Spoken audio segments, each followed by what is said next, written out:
অভিনেতা থেকে রাজনীতিবিদ বনে যাওয়া থালাপতি বিজয়ের রাজনৈতিক সমাবেশে এক মর্মান্তিক দুর্ঘটনায় কমপক্ষে ৩৯ জন নিহত এবং বহু মানুষ আহত হওয়ার ঘটনা ভারত ও বিশ্বজুড়ে আলোড়ন তৈরি করেছে। শনিবার তামিলনাড়ুর কারুর জেলায় আয়োজিত সমাবেশে পদদলিত হয়ে এই হতাহতের ঘটনা ঘটে। কারণ হিসেবে প্রত্যক্ষদর্শী ও বিশ্লেষকরা ভিড়ের তীব্রতা, অব্যবস্থাপনা এবং প্রচণ্ড গরমকে দায়ী করছেন। এর আগে শনিবারের এই রাজনৈতিক সমাবেশে লাখ লাখ সমর্থক উপস্থিত হয়। প্রত্যক্ষদর্শীরা জানান, সকাল থেকে আসা এত মানুষ সমাবেশ স্থল ত্যাগ না করায় জনস্রোত নিয়ন্ত্রণহীন হয়ে পড়ে।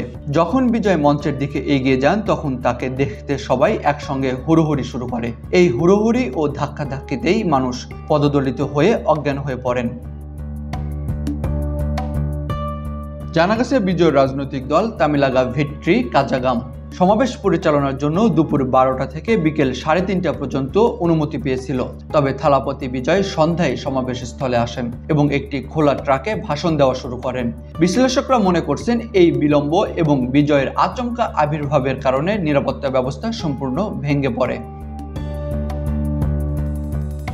এর আগে দুপুরের আগেই সমাবেশ স্থল কানায় কানায় পরিপূর্ণ হয়ে যায়। প্রচণ্ড গরমের কারণে দীর্ঘক্ষণ থাকার ফলে খাবার ও পানির অভাব পরিস্থিতিকে আরও জটিল করে তোলে, যার ফলে দূর দূরান্ত থেকে আসা সাধারণ মানুষ স্থানীয় দোকান ও রেস্তোরাঁগুলো বন্ধ থাকায় খাদ্য ও পানীয় সংস্থান করতে পারেনি।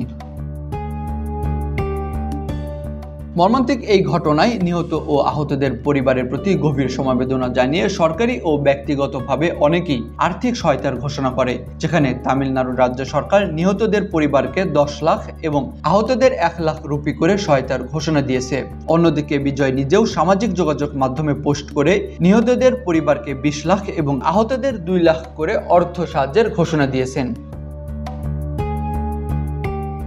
উল্লেখ্য, থালাপতি বিজয়ের প্রকৃত নাম জোসেফ বিজয় চন্দ্রশেখর। তিনি দক্ষিণ ভারতের একজন অত্যন্ত জনপ্রিয় অভিনেতা।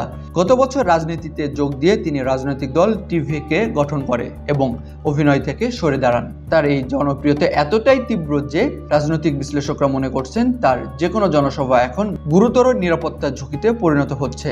এই দিনের ঘটনা সেই আশঙ্কাকেই আরও বাড়িয়ে তুলল।